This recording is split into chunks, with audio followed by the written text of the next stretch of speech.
texte, que ce soit par un article de revue, que ce soit par quelque chose sur le web, que ce soit en vidéo, que ce soit un cours, une conférence, un cercle de parole.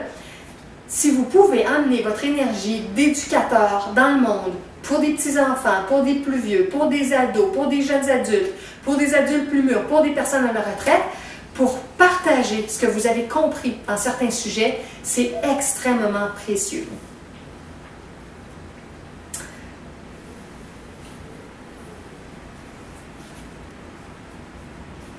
Donc, on arrive au point fin qui découle de ça. Un meilleur niveau d'éducation et de conscience sur la planète exige de plus en plus d'enseignants. Il va falloir qu'il y ait de plus en plus de gens de tout âge dans tous les pays qui ont le goût de devenir des enseignants. Puis là, il y a toutes les formules. Vous pouvez enseigner gratuitement, vous pouvez enseigner en échange de dons, vous pouvez mettre des préfixes, vous pouvez utiliser plusieurs formules en même temps, mais plus dans tous les pays, les enseignants vont se multiplier, plus la conscience va s'élever rapidement sur notre terre, plus on va trouver des solutions, plus on va comprendre comment vivre, s'organiser, créer autrement.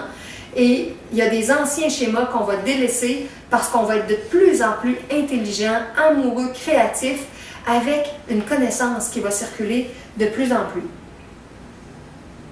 Le numéro 21, ça veut dire que si vous avez déjà commencé à enseigner à votre façon, que ce soit plus amateur ou plus officiel, plus par la parole ou plus par l'écrit, quels que soient les moments où vous enseignez à des gens autour de vous, rappelez-vous qu'un des rôles les plus importants que vous avez en tant qu'enseignant, c'est de former d'autres enseignants. Ce n'est pas de faire en sorte que les étudiants ou les gens viennent vers vous, vous adorent, vous aiment, soient vos genoux, et que vous soyez juste la flamme, le flambeau qui les nourrit, puis qu'eux autres, ils restent toujours les étudiants.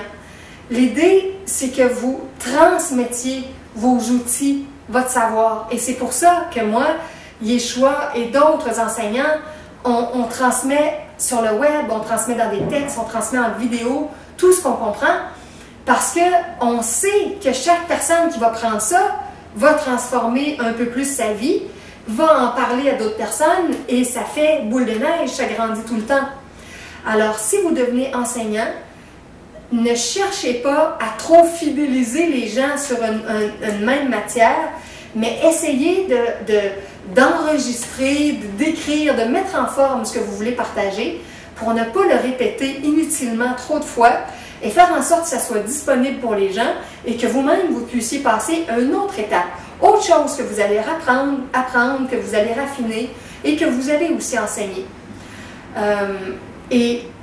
plus il va y avoir de gens qui vont rendre accessible leur synthèse d'information, plus d'autres personnes vont pouvoir s'en servir pour aider. Alors moi, je dis toujours, si vous organisez des cercles de partage, si vous faites des cours, des ateliers, des conférences, si vous voulez faire vous-même des vidéos, vous pouvez vous inspirer de tout mon matériel et de tous les autres enseignants que vous découvrez sur le web ou ailleurs.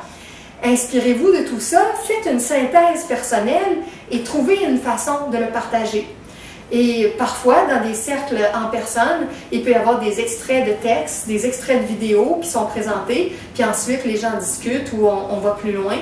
Alors, si vous n'êtes pas à l'aise de tout créer complètement ce que vous voulez offrir, inspirez-vous de d'autres personnes, de moi et de d'autres, de Yeshua, et à partir de ça, trouvez votre façon de vous faire votre programme personnel, de ce que vous aimez le plus dans ça, qui est le plus pertinent dans votre vie et que vous voulez partager.